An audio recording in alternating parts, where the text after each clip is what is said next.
Beng si lutuk.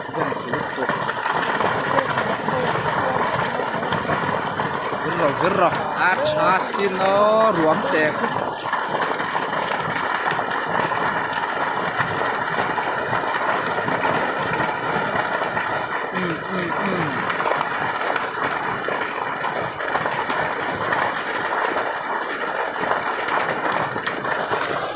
Hal chak pulam cho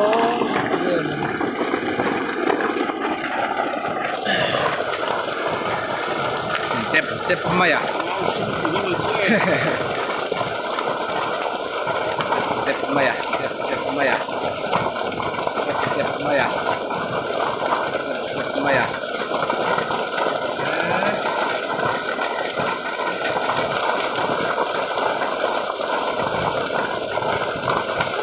là cái một số cái lệ tạo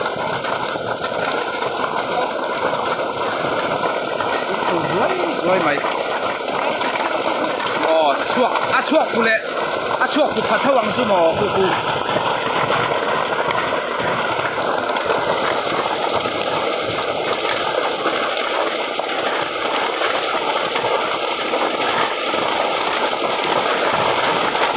lệ quý chầu đo nè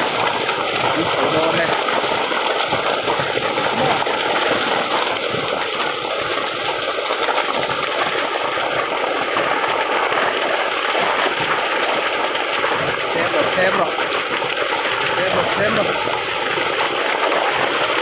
rồi abar fudon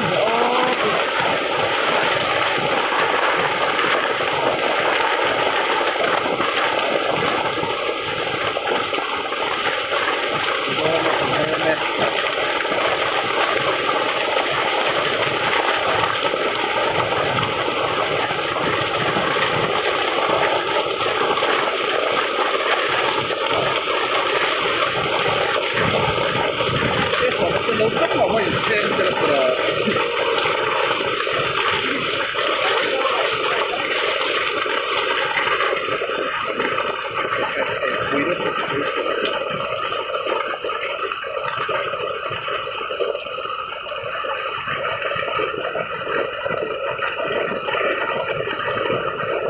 ai nuông tóc viêu thì ta đang hiền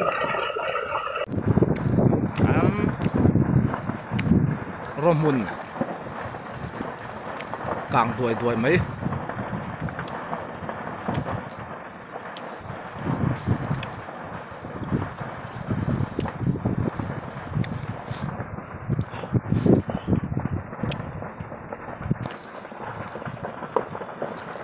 alai hi là càng về lâu nị hi